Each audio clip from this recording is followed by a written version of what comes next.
My girlfriend and I, who've been together for about 2 years, decided to go on a grand vacation to Italy for 2 weeks. I was super excited about the trip, and because I make a bit more money than she does, I decided to cover all the expenses: flights, hotels, everything. My thought was, hey, if I pay for it all, we can both just relax and enjoy the trip without worrying about money.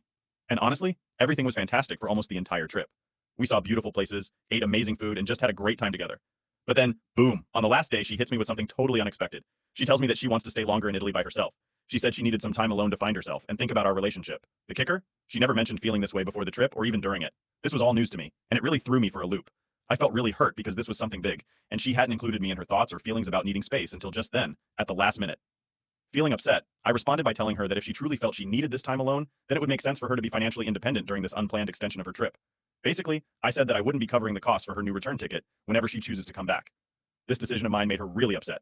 She started calling me unsupportive and selfish for not wanting to help extend her stay. As if that wasn't enough, when we told some friends about what happened, a few of them sided with her. They think I'm being a jerk for not continuing to support her financially while she's extending her stay in Italy on her own. They say I left her stranded in a foreign country without financial help, which makes me look really bad in their eyes. So that's the full story. It was supposed to be a dream vacation, and it was, until it suddenly wasn't. Now, I'm stuck feeling like the bad guy for setting some boundaries, and it's a pretty tough spot to be in. So Reddit, am I the jerk for refusing to pay for her new plane ticket home after she chose to extend her trip without any heads up? Update. Hey everyone, a big thank you to all of you who took the time to respond to my story, especially those of you who were quick to offer your thoughts and help me see things from an outside perspective.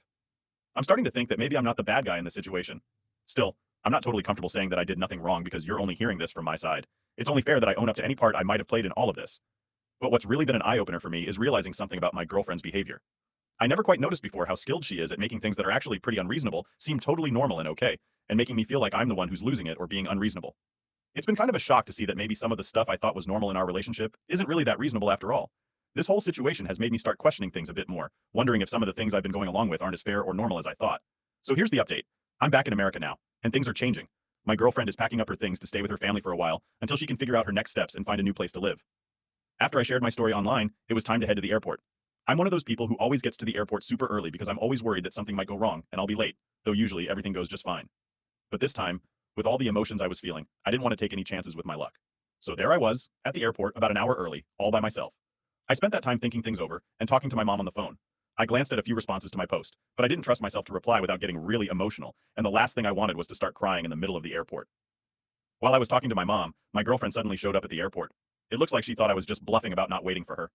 She got a pretty harsh reality check when the hotel staff kicked her out of the room because I had only paid up until that day.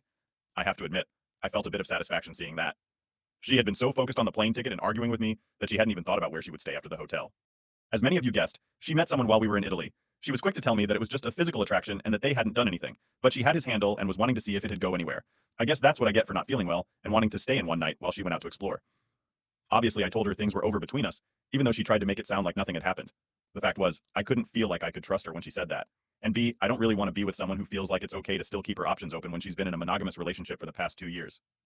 The flight home was awkward as freak, and she tried really hard to give another pitch for why we should stay together on the drive home from the airport. I think as we got closer to home, reality started setting in, and she realized she'd just thrown a lot away. So yeah, I'm jet-lagged and physically and emotionally exhausted. I'm just kind of numb at this point.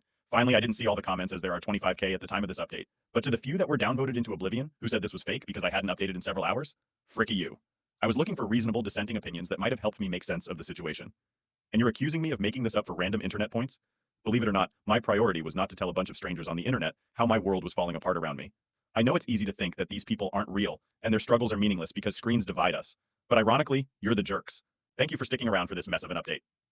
After she moved out, things got quiet for a while. I thought maybe that was it, the end of the drama. But life had other plans. A couple of weeks later, I found out she had been using my credit card to fund her extended stay. She racked up a hefty bill, and when confronted, she claimed it was an accident that my card details were saved on her laptop from before. Accident or not, it was the last straw for me. I filed a fraud report and the bank started their investigation. Meanwhile, she had the nerve to show up at my place crying, saying she was sorry, and that she didn't mean for any of this to happen. She begged me not to press charges, saying it would ruin her life. I didn't budge. I was done being the nice guy. She left and I thought that was the end of it. But then her brother called me, accusing me of trying to destroy her life over a simple mistake. He said I was overreacting and that family should stick together. I reminded him that she wasn't my family anymore, and her actions had consequences. The bank sided with me, and she was forced to pay back every penny. It felt like a weight had been lifted off my shoulders, but I couldn't shake off the feeling that something else was coming. And I was right. Just when I thought I could move on, I got a call from a mutual friend.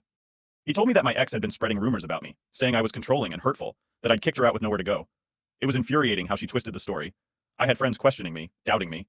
It took a lot of explaining and the support of a few close friends who knew the real story to clear my name. But the real shock came when I found out she was pregnant. She said it was mine, but the timeline didn't add up. I demanded a paternity test and the waiting was agonizing.